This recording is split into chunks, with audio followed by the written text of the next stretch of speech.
I am being pressured to give money to a child that's legally mine, and I don't want to. Small detail before I begin the story. I'm from Europe, and the system in here is a bit different than in the US. I, 46 male, have 4 children. 3 are biologically mine, 1 is my wife's affair baby. The oldest one is Olivia, 26, twins males are 22, and the youngest Emma is currently 17. I discovered that Emma wasn't mine about 2 to 3 months after the birth. From the first time I've seen her, we didn't look anything alike, and I was quite suspicious but ignored it for the time being. I just didn't think that my ex would cheat on me, and I just hoped that I was imagining things. Then after 2 months, I decided to do a paternity test, and just to be sure if our baby wasn't mixed up, I did one for my wife as well. The results arrived after a few weeks, and not surprisingly, the kid isn't mine, and there was no baby mix-up. I filed for divorce shortly after. The divorce was long, expensive, and ugly, but at the end I got 50-50 custody for the twins and Olivia. As for the youngest, I had to pay child support. I tried to fight it with evidence that the kid wasn't mine, but the court verdict was that she was legally mine, so I had to pay it, unless the father of the youngest would show up and take responsibility. My ex absolutely refused to tell anyone who the father was, and claimed it was just a few nightstands and doesn't know who the guy is. As a result, I'm stuck paying child support for 18 years. I told my ex that without child support, she wouldn't receive anything else from me, that I won't be a father for Emma, and I don't want to see her.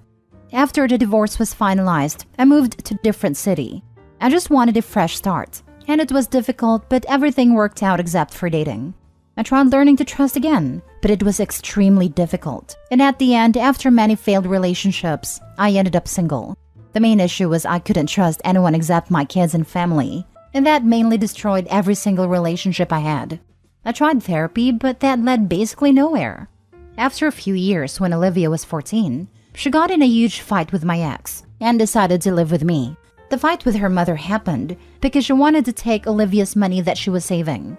As a result, Olivia wanted to stay away from her mother, and she decided to live with me until she was 20. Here is where the problem begins. For my children, I was saving money, and each got 65,000 euros after they finished school. I tried to teach them to not waste money and invest, but at the end it was up to them. Fortunately, they invested the money smartly, and are currently living independently. But the problem started when my ex started hinting about Emma, asking when will she receive money like her other siblings. At first, I thought she was joking and jokingly said, when her real father shows up. She got extremely angry and started yelling about how bad a father I am, and that joke was inappropriate. I got angry myself and said that she should have thought about that before cheating, and that I already paid for a child who wasn't mine for almost 18 years. At the end, I blocked her number and went about my day. That evening, Emma called me and asked why she won't receive anything. I politely said that she knows that she isn't my child. She got angry, yelled that this wasn't fair, and hung up. My ex keeps calling with different numbers and keep yelling what a bad person I am. I can afford it. Obviously, it would leave a dent in my savings, but at the same time, I don't want to do it. Me and Emma never had a relationship. Maybe we would speak 2 or 3 times a year. But at the same time, I feel guilty for excluding and punishing her for what my ex did. Now for the top comments. If the kid is 17 already, wouldn't that mean you only have 1 more year to pay support for Emma? Or are you saying you need to pay child support for Emma until she's 35? The remaining time is less than a year. No, my ex just wants to get more money from me, and that's probably it. Pay until the end. Keep them locked. Tell Emma to find her bio father. And finally, move on. And when she finds her bio dad, sue him and the ex. I won't achieve anything with that. Even if the father appears now and admits everything, I wouldn't get any compensation for those years. It's best to just let go. What happened already happened. You have paid a child support that was court-ordered for a child that biologically isn't yours. You have made those payments in full. That is the end of your obligation to that child. Your ex decided to cheat and not go after the bio dad for child support, etc. I'm sorry, but you don't owe that child anything else. You didn't raise her. You were just forced to pay for them. Your ex can give them some money. Keep your money and use it for your retirement or for your future grandchildren. Totally agree with this. I would even go as far as to add up all the child support payments you had to make and show the total amount to both of them. I'm going to guess it's a whole hell of a lot more than 65k in euros. Reckon what her approach would have been had the roles been reversed. She has to understand she's being obtuse and greedy. I'm sure if Opie brought home an affair baby, she would be ever so gracious. She's even grosser not disclosing her dad to her and dragging her into her messy drama. What a mother. Not your child, not your problem. It's bad enough you had to pay child support for 18 years. It's the mother's fault for never trying to find her real father. Oh, I think the mother knew all along who the father was. Next story. My wife has been cheating on me for a year. I plan to divorce her as soon as our child is in childcare. My wife and I have been married for 5 years, and our child was born just over a year ago. I thought we were happy, but my wife became distant soon after. She stopped being interested in intimacy, stopped showing any affection towards me. She seemed to enjoy spending time with me less and less with each passing week and month. I have tried talking to her about it, but she has blocked any effort from me. I wasn't able to reach her. Then about 3 months ago, I saw a notification on her phone. I wasn't snooping, I just wanted to pause the music she had playing. But there it was. Can't wait to see you tonight. I've been hard all day. It was a text from her male best friend. My heart skipped a few beats. I started to look through her phone and found loads of texts going back months. Nude pictures, dirty talk, everything. I wanted to throw up. Apparently, they started getting closer a few weeks after the child was born and started sleeping together around 3 months after the birth. All those nights she went out with her girlfriends, she actually spent at his house. I wanted to confront her, to leave her and be done with her. But we have a child that needs us. I knew I couldn't take care of a child alone, at least not until he would go to kindergarten. And I knew she certainly could not take care of him alone. Besides, I couldn't ever stand being apart from my little boy. So I made a plan. I collected as much evidence as possible and kept my mouth shut. I stopped trying to get closer to her, keep my head down, and just take care of our child with all my heart. But the moment he is settled in at kindergarten when he is 2 years old, I'll divorce my wife and try to get custody of my boy. And that is my situation. I've got to endure a bit more than a year of this broken marriage, pretend that I don't know what she is doing, and keep things civil.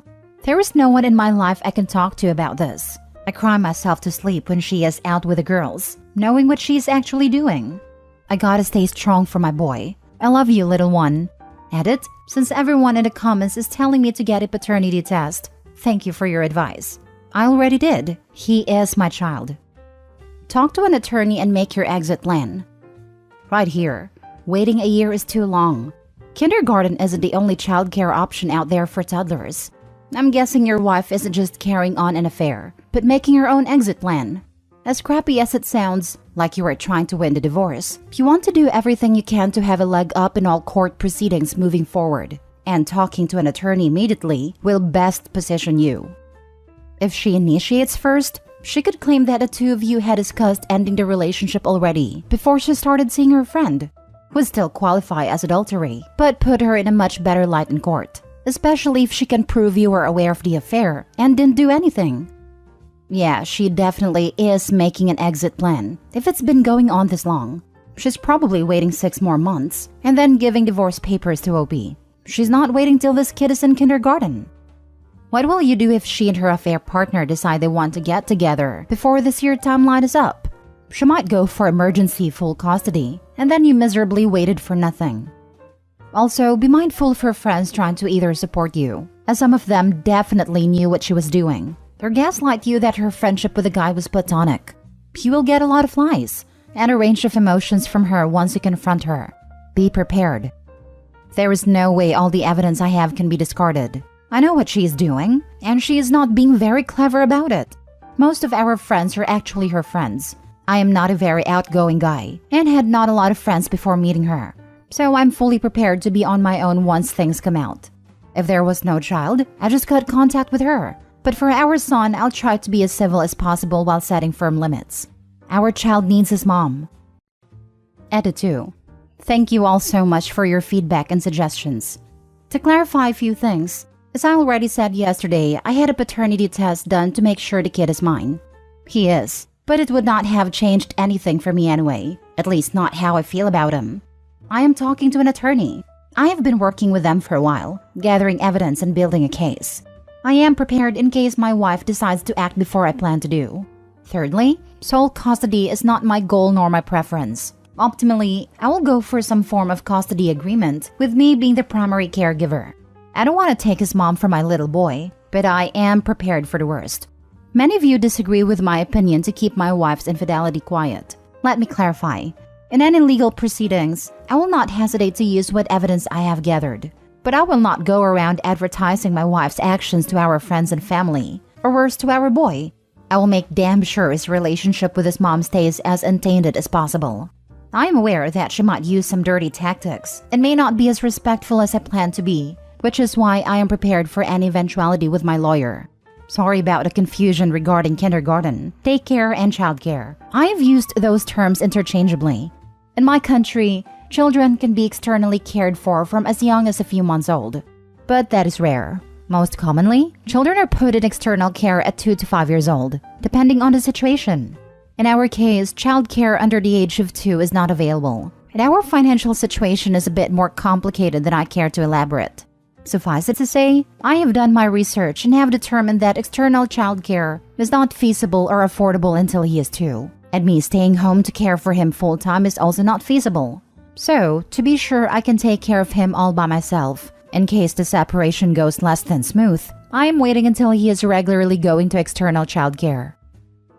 Last story. I let my niece be adopted. Some people judge me for it, but I think I made a right choice. I love my sister Maggie. She and I had a very rough childhood, and it bonded us. We were raised around drugs, alcohol, and abuse. I managed to escape, went to college, and made something of my life. Maggie wasn't as lucky. She fell in love with a dealer, began using, and entered into an awful marriage. I begged her to leave, offered her a spare room, rehab, etc. I even bailed her out of jail more times than I can count, but she just gets sober, leave him, and then go back. Then she told me she was pregnant. She was so excited. She was in a sober spell, still with her husband, but swore things were different now. He was going to live the life. He promised her. It took all I had not to cry at her naivete. My beautiful niece Harlow was born, and I did my best to protect her. At one point, social services were called on them. CPS did an investigation, and Maggie was distraught. She begged me that if Harlow entered the system, I'd take her. I couldn't let her be adopted. I promised her I would, and the CPS investigation was eventually closed. At one point, Maggie and I had a falling out. I was once again trying to help her leave, get sober, etc., but she refused and cut me out entirely. The husband had left her and moved on to someone else. Maggie moved without telling me, got a new number, and that was that. I was distraught. 3 years later, I got a call that my sister was gone. Coke overdose. I immediately asked about Harlow, and all they could tell me was that she wasn't there. It took a lot of calls, but I eventually uncovered that Harlow had been taken from Maggie a year and a half prior after she was caught buying substances. Now, according to those who know my sister, she swore up and down that she told them about me and that she wanted her place with me. Social services said they tried to locate me but couldn't. I managed to get visitation with Harlow. By this time, she was 7 years old. I didn't think she'd remember me, but she smiled and ran into my arms for a hug. She said she missed me so much. She told me all about her foster parents, her new house. She was so happy and healthy. I met her foster parents, and they were lovely people. So kind, gracious, and loving. I watched as the dad gave her a piggyback ride to their car. Harlow had a huge smile on her face and was giggling. I realized how happy she was. I had several visits with Harlow. Social services told me I could file for kinship and explain the process. I was all for it and began speaking with my partner about the process. Harlow was turning 8, and we were closing in on her spending nearly 2 years with her foster parents. They invited me and my partner to the birthday party. She had so many friends from school there. She was clearly attached to not only her foster parents, but their families. She had a huge house with a yard. The foster parents had 2 older sons who were so good with her. It was like they were a family. The foster mom told me that prior to me showing up, they planned on adopting Harlow, but understood that she may end up with me. She offered to support me in that, but I could tell it was breaking her heart. So the next visit, I asked Harlow how she'd feel about moving in with me. She got sad and asked about her foster family. She referenced them as mommy and daddy. It was in that moment I knew this was her new family. I asked if she wanted them to be her forever family, and she said yes. So I denied taking on kinship. We have no other family, and her biological father's was not interested. I then wrote a letter to the judge blessing the foster parents to adopt Harlow. It wasn't necessary, but I figured I'd try to help as much as possible. 6 months later, Harlow was adopted. Harlow is now 13. I'm still her aunt. Her parents invite me to dinner. I go to birthday parties.